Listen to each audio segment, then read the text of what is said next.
Hi friends, ಹಾರ್ಡಿಕೆ cooking ಚಾನಲ್ಗೆ ಸ್ವಾಗತ. ಇವತ್ತು ಸೀಸನ್ ಫ್ರೂಟ್ ಆಗಿರೋಂತಹ ಮಾವಿನ ಹಣ್ಣಲ್ಲಿ ಐಸ್ ಕ್ರೀಮ್ನ ಮಾಡಿದ್ದೀನಿ. ಅದನ್ನು ಯಾವ ಥರ ಮಾಡೋದು ಅಂತ ನೋಡೋಣ ಬನ್ನಿ. ಫಸ್ಟ್ 2 ಮಾವಿನ ಹಣ್ಣು ತೊಗೊಂಡಿದ್ದೀನಿ, ತೊಳ್ಕೊಂಡು ಬಂದಿದ್ದೀನಿ ಇವಾಗ ಚೆನ್ನಾಗಿ.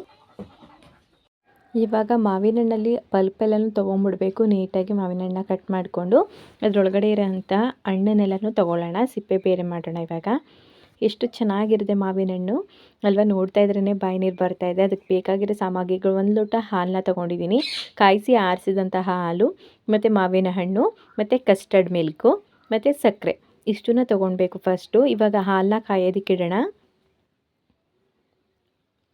ಹಾಲನ್ನ ಕಾಯೋದು ಫಸ್ಟೇ ನಾನು ಹಾಲನ್ನ ಕಾಯಿಸಿ ಇಟ್ಕೊಂಡಿದ್ದೀನಿ. ಇವಾಗ ಒಂದು ಸ್ವಲ್ಪ ಹಾಲನ್ನ ಬೆಚ್ಚಗೆ ಮಾಡಿಕೊಂಡ್ರೆ ಸಾಕು. ಅದಕ್ಕೆ ಸ್ವಲ್ಪ ಶುಗರ್ನ ಆ್ಯಡ್ ಮಾಡ್ಕೊಳ್ಳೋಣ. ನಮಗೆ ಎಷ್ಟು ಸಕ್ಕರೆ ಬೇಕು ಅಂದರೆ ಸ್ವೀಟ್ ಎಷ್ಟು ಬೇಕೋ ಅಷ್ಟನ್ನ ಹಾಕ್ಕೊಂಡ್ರೆ ಸಾಕಾಗುತ್ತೆ. ಅದಕ್ಕೆ ನಾನು ಕಸ್ಟರ್ಡ್ ಮಿಲ್ಕ್ನ ಕೂಡ ಆ್ಯಡ್ ಮಾಡ್ಕೊಂಡ್ಬಿಡ್ತಾ ಇದ್ದೀನಿ. ಮೊದಲೇ ಕಾಯಿಸಿರೋದ್ರಿಂದ ಹಾಲನ್ನ ಅಷ್ಟೊಂದೇನು ಕುದಿಸೋಕೆ ಹೋಗ್ತಿಲ್ಲ. ಇವಾಗ ಅದನ್ನು ಗಟ್ಟಿ ಬರೋ ಥರ ನಾವು ಚೆನ್ನಾಗಿ ಕುದಿಸ್ಕೊತಾ ಇರಬೇಕು. ಕೈ ಬಿಡದಂತೆ ತಳ ಹಿಡಿದಿರೋ ಥರ ಕುದಿಸ್ತಾ ಇರಬೇಕು, ಕೈ ಆಡ್ತಾನೆ ಇರಬೇಕು ನಾವು. ಇಲ್ಲಾಂದರೆ ಕಸ್ಟರ್ಡ್ ಮಿಲ್ಕ್ ಹಾಕಿರೋದ್ರಿಂದ ಏನಾಗುತ್ತೆ ಅಂತಂದರೆ ತಳ ಹಿಡ್ಬಿಡೋಂಥ ಚಾನ್ಸಸ್ ತುಂಬಾ ಇರುತ್ತೆ. ಅದಕ್ಕೋಸ್ಕರ ಇವಾಗ ನೋಡಿ ಇಷ್ಟೊಂದು ಗಟ್ಟಿ ಆಗಿದೆ. ಇವಾಗ ಇಷ್ಟು ಗಟ್ಟಿ ಆದರೆ ಸಾಕಾಗುತ್ತೆ ಐಸ್ ಕ್ರೀಮ್ ಮಾಡೋದಕ್ಕೆ.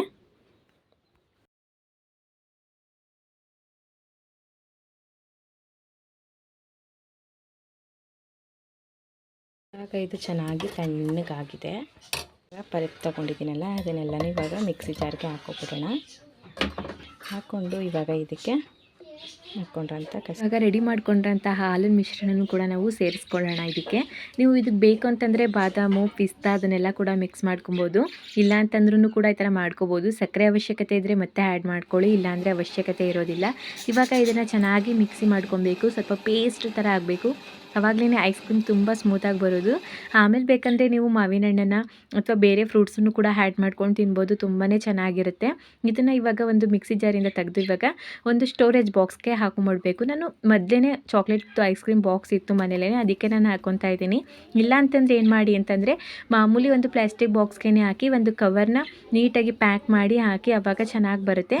ಇವಾಗ ನಾನು ಒಂದು 6 ಅವರ್ ಬಿಡ್ತಾ ಇದ್ದೀನಿ. ಈಗ ಫ್ರಿಜ್ಗೆ ಹಾಕ್ತಾಯಿದ್ದೀನಿ. ಒಂದು 8 ಅವರ್ 6 ಅವರ್ ಇಡಬೇಕು, ಇಲ್ಲಾಂದರೆ ಓವರ್ ನೈಟ್ ಬಿಟ್ಬಿಡಿ, ಆಗ ಚೆನ್ನಾಗಿ ಬರುತ್ತೆ ಐಸ್ ಕ್ರೀಮು. ನನ್ನ ಮಗಳು ತುಂಬಾ ಹಠ ಮಾಡ್ತಾಯಿದ್ಲು. ಒಂದು 6 ಅವರ್ ಆದಮೇಲೆ ನಾನು ಓಪನ್ ಮಾಡ್ತಾಯಿದ್ದೀನಿ.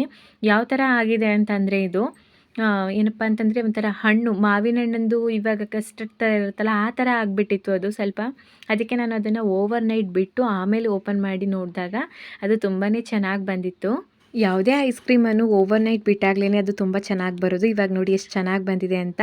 ಈ ಐಸ್ ಕ್ರೀಮ್ ಅಂತೂ ತುಂಬಾ ರುಚಿಯಾಗಿತ್ತು. ಸೇಮ್ ಅಂಗಡಿಲಿ ಸಿಗೋ ಥರ ಮಾವಿನ ಹಣ್ಣಿನ ಐಸ್ ಕ್ರೀಮ್ ಥರನೇ ಇತ್ತು. ನೀವು ಒಂದ್ಸಲ ಮನೇಲಿ ಟ್ರೈ ಮಾಡಿ, ನಿಮ್ಮೆಲ್ಲರಿಗೂ ಇಷ್ಟ ಆಗುತ್ತೆ ಅಂದ್ಕೊತೀನಿ. ಪ್ಲೀಸ್ ಸಬ್ಸ್ಕ್ರೈಬ್ ಮಾಡ್ಕೊಂಡು ವೀಡಿಯೋಸ್ ನೋಡಿ.